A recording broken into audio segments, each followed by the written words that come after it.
Thomas, just going back to last season's success in the Champions League, do you rank that as the greatest achievement of your managerial career?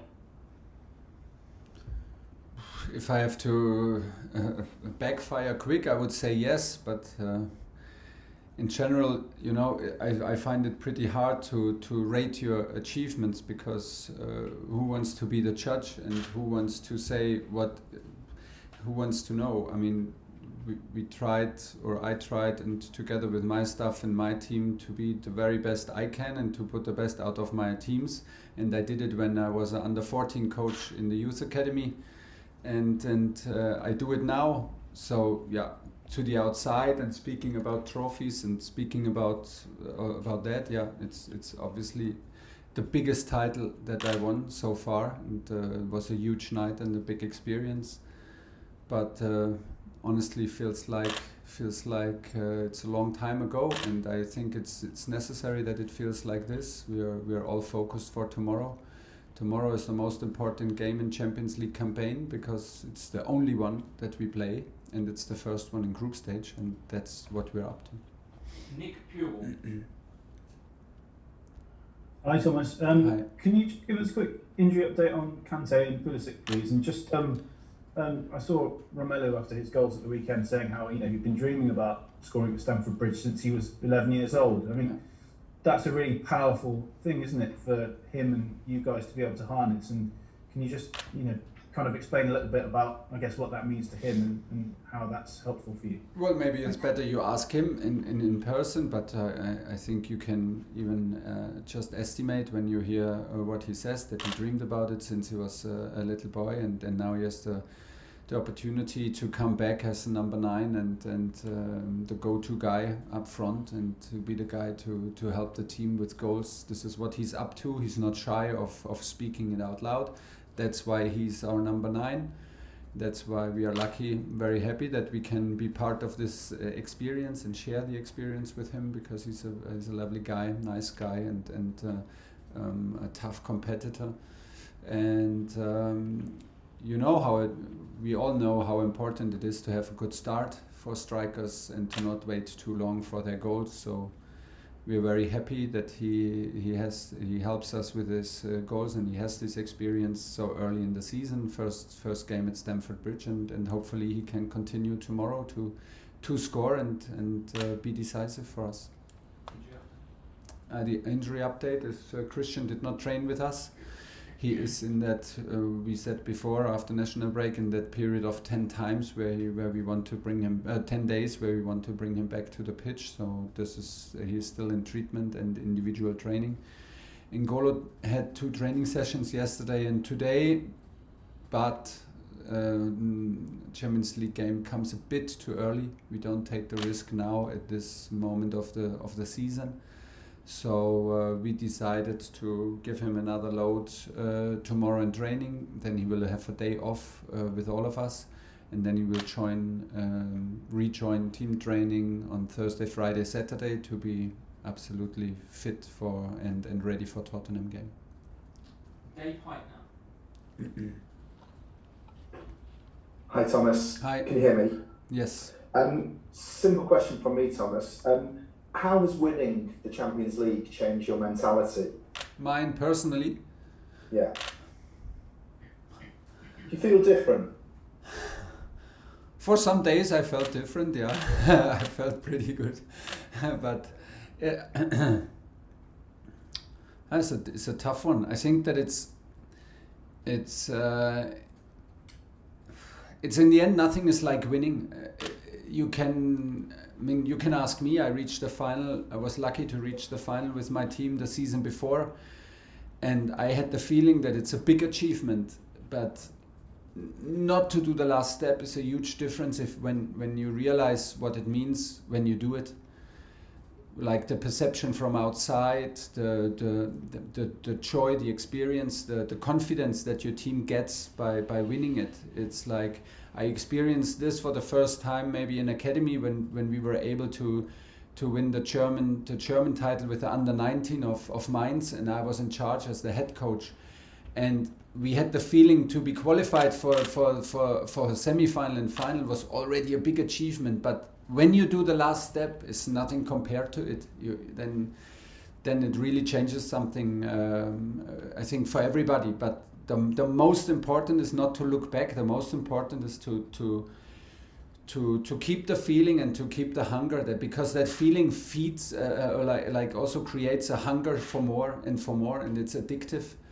And in general, is about winning. This game is about winning, because winning changes your feeling, your atmosphere here within the building, your work atmosphere. It changes it completely, and it gives you natural confidence.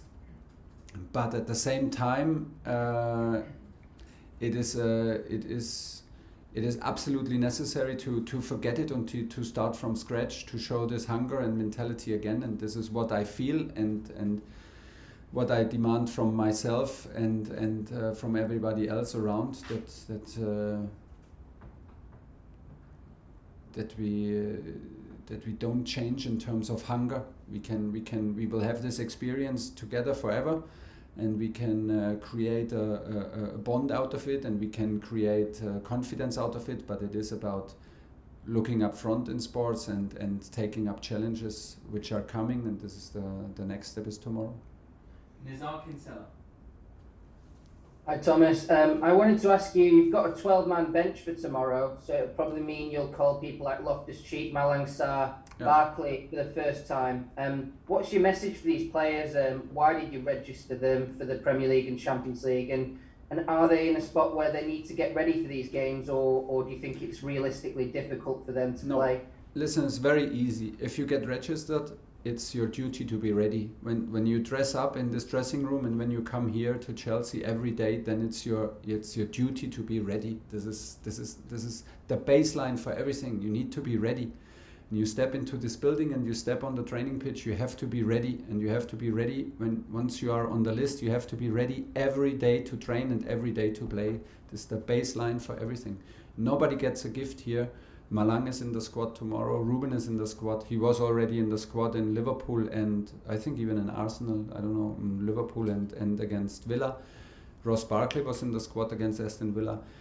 We have a tight group. It's a small group. It's a high quality group. So they did now a first step. Whatever reason, they did not find other clubs. They did not accept other clubs. Whatever it is, it doesn't matter. Now they deserve to do the next step and be part of this group. And once you're part of this group, you have to match the high expectations which we have to ourselves. And this is as simple as I said. You have to be ready. So when they are in the group, then they need to do everything to be match ready. I have the feeling that they are. Otherwise, we would not have put them on the list, and otherwise they would not be on the bench. But they are. They're showing good mentality. They put their personal situations aside. They live it day by day. And this is what we demand. And from there, no promises are made, but anything can happen. Arthur Quezada, TNT. Hello, Thomas. Hi. Are you hearing me? Yeah. All right. Loud and clear. At the beginning of the last Champions League, Chelsea was not appointed as one of the candidates for the title. Now you are the current champions. Can we put Chelsea among the favorites this season? You can do what you want. It will not change our approach. We came a bit out of the shadow, like you said. Maybe before nobody would have thought that we will be the winners of this competition in the end. But believe it or not, I think there are so many teams who can win it. You need a bit of luck. You need a momentum. You need a good group. But there are so many teams out there who have a good group, a strong club, and good players and good coaches. So this competition is a very open competition. And like you also see in other sports, it's anything is possible if you believe, if you have a momentum, if you have luck, and this is what we had. We had a strong bond, and it was not like we did not deserve to win it. In the end, we were maybe a bit of a surprise to win it, but it was not undeserved. So this can happen to anybody, and this is how we start. We start from scratch. We start with 0 points. Zenit comes here with 0 points, 0 goals. So everybody has the same chances, and it's that the target is to reach our own top level every single game. If we do this, anything is possible. If we don't do it, we will not have a chance to belong in Champions League. It's as easy as that. Okay, last two for Thomas. Matt Law and Andy Dillon to finish. Matt. Hi, Thomas. Hi. Could I ask you about Ben Chilwell, please? He played in the Champions League final for you, and rather surprisingly, that's his last minute of football, either for club or country, since that moment.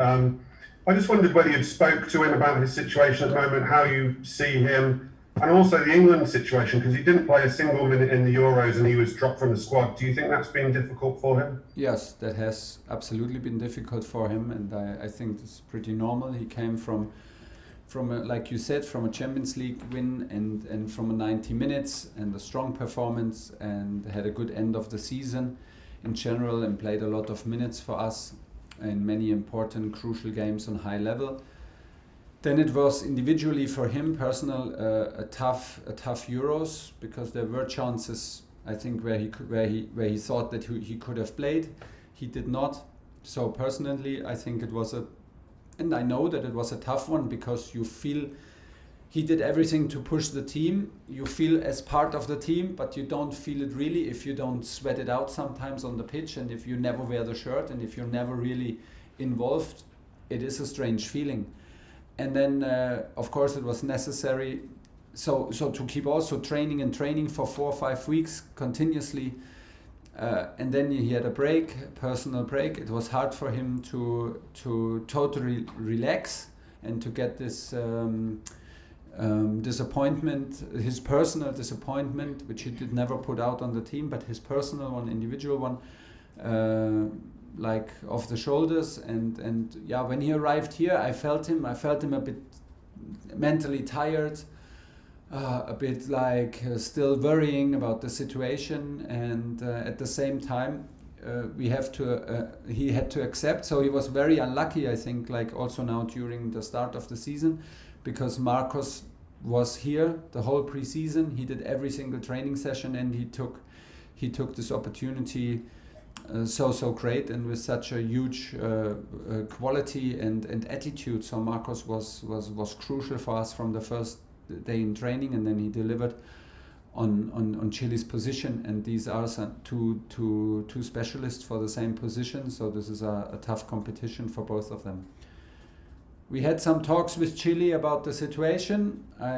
He knows that I would have done the same thing if it would have been the other way around, to trust him if he was here and showed this kind of personality and attitude like Marcos did. And I think they are like concurrents, but at the same time they push each other, and there are no further worries for Chile. He has to be a bit patient and keep on training. He is now. It took some time. He had to give him a little bit of time to be a bit more patient with himself, to find the joy again, and to find things a little bit more easier on the pitch, and to not want to force it too hard. And this is where we are now. And unfortunately, we only had 3 substitutes in the last matches in Premier League. Otherwise, we would have made him play some minutes. But he's in the race now. Situation has changed for him. He's in a good shape. He's in a good mental shape, attitude, and in a good shape on the pitch. So can play any minute. Last question, Andy Dillon. Hi Thomas, how are you? Hi, good. Good. I was going to ask a little follow-up question on Ben, but more importantly, may I ask about you? You were talking earlier in the press conference about not doing the final step with PSG, and then you did the final step with Chelsea, but you didn't do the early step with Chelsea. You came in and are halfway through. I just want to explore your mind and do you feel like you would need to go the whole way with Chelsea now to truly consider it your win in the Champions League? You know, I never was never a problem for me to accept and totally accept the work from Frank that he has done throughout group stage. Of course, this is what I accept, and this was the situation when we came in. But it still feels it still feels like my title. Does not feel like half a Champions League that I won, and I absolutely accept that Frank has his part in this. This is like it is. But in the moment of the final, I was responsible, and during the knockout games, so it felt like. It felt in this moment like my team and like that we are together in all this, and this does not mean that we deny the work and the effort that Frank did. So do we have the feeling that we have something, or me personally, that I have something to prove, that I can bring teams through group stage? No, this has nothing to do with it. And your question implies that we want to win it again, but we also need to accept like how tough this is. Nobody's shy here to admit that we fight for any competition we play in. So when we play Champions League, we fight for the maximum outcome. And this is tomorrow 3 points. It might sound super boring, but it's like this. And we want to have a good start tomorrow, and we need to start from scratch. And let's see how long this journey takes us. Hopefully, I can prove to you and myself that I can make it all the way. But it's a bit early to talk about it, and it's no hard feelings so far. We go with a positive feeling tomorrow, and this is very important in it. Okay, leave it there. Thank you, everyone.